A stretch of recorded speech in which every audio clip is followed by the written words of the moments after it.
Hello students, welcome to Energy Conversion 2 class. We were studying chapter 4, that is single phase induction motor. Why single phase induction motor is not self-starting? So, according to its principle of operation, when we apply a single phase AC supply to the stator winding of the single phase induction motor, it produces its flux of magnitude phi m. According to the double field revolving theory, this alternating flux phi m is divided into two components of magnitude phi m by 2 each. Each of these components will rotate in the opposite direction in the synchronous speed ns. Let us call these two components of flux as forwarding component of flux phi f and backwarding component of flux phi b.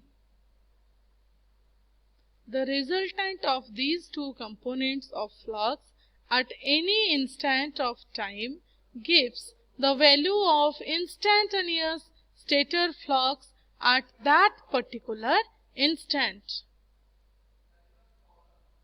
Now, at starting condition, both the forward and backward component of flux are exactly opposite to each other. Also, both of these components of flux are equal in magnitude. So, they cancel each other and hence the net torque produced is 0. Now, the net torque experienced by the rotor at the starting condition is 0. So, the single phase induction motors are not self-starting. Now, we will go to methods for making single phase induction motor as self-starting. From the above discussions, we can easily conclude that the single phase induction motors are not self-starting because the produced stator flux is alternating in nature, and at the starting, the two components of this flux cancel each other and hence there is no net torque. The solution to this problem is that if we make the stator flux rotating type rather than alternating type, which rotates in one particular direction only, then the induction motor will become self-starting.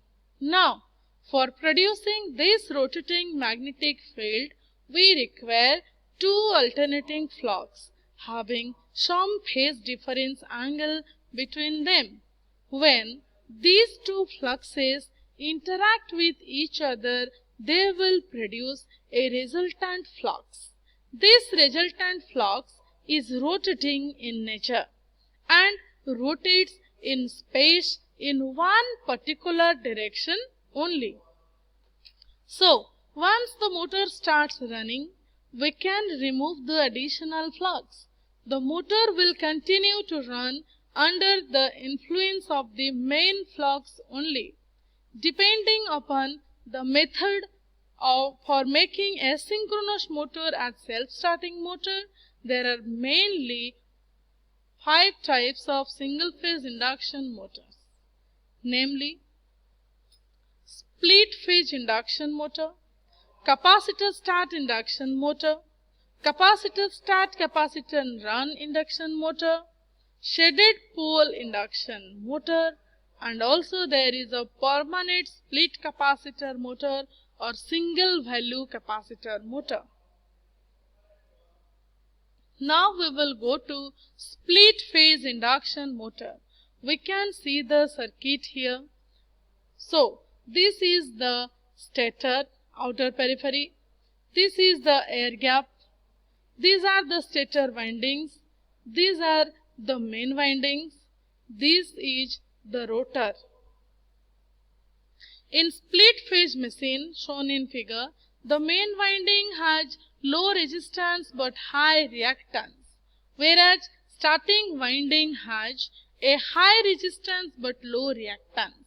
The resistance of the starting winding may be increased either by connecting a high resistance R in series with it or by choosing a high resistance fine copper wire for winding purposes. So, we can see the phasor diagram here.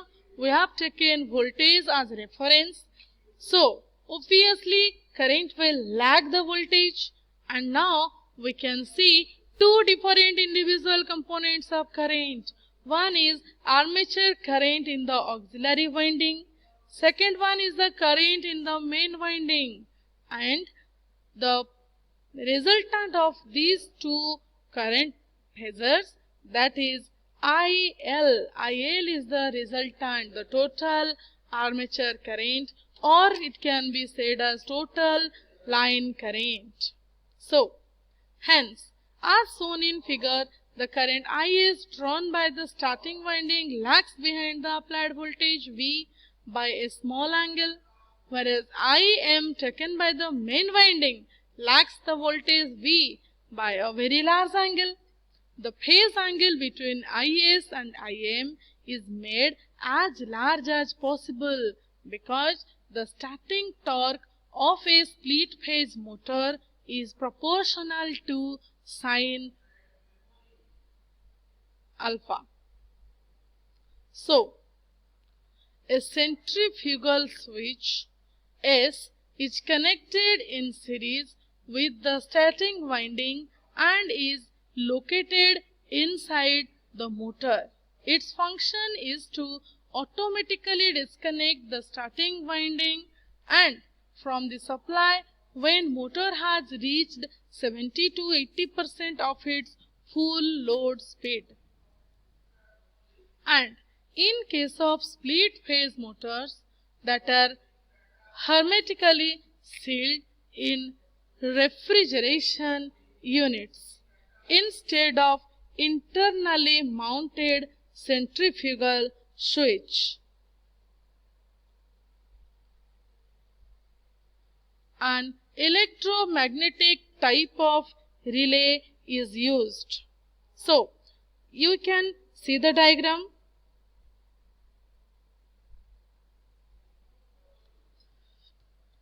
This is the circuit, this is the supply, single phase supply, this is the main winding, this is the starting winding, and this is the rotor. Here you can see a plunger, and this is the relay. Relay is used for protection purpose. And here you can see the starting winding current. This one is the main winding current. As shown in figure, the relay coil is connected in series with the main winding and the pair of contacts which are normally open is included in the starting winding. During starting period, when IM is large, relay contacts close, thereby allowing IS to flow and the motor starts as usual. After motor speed up to 75% of full load speed, IM drops to a value that is low enough to cause the contacts to open. This is the torque characteristics we can see.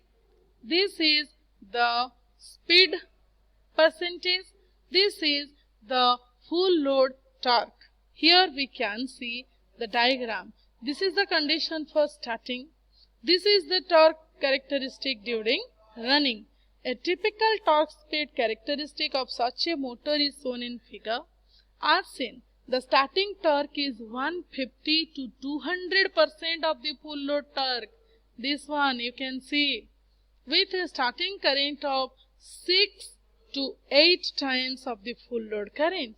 These motors are often used in preference to the costlier capacitor start motors.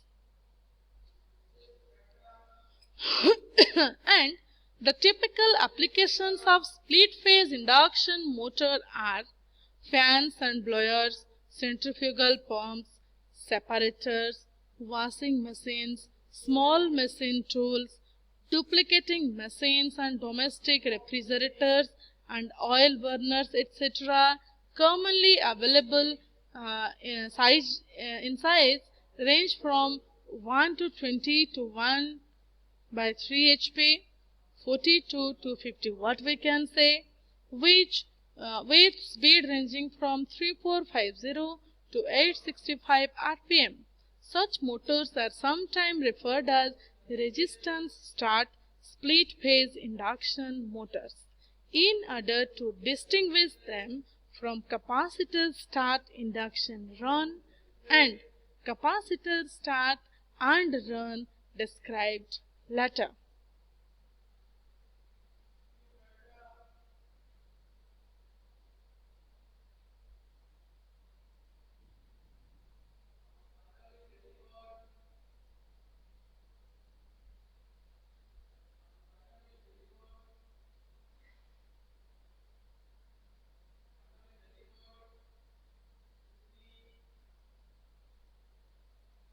Thank you.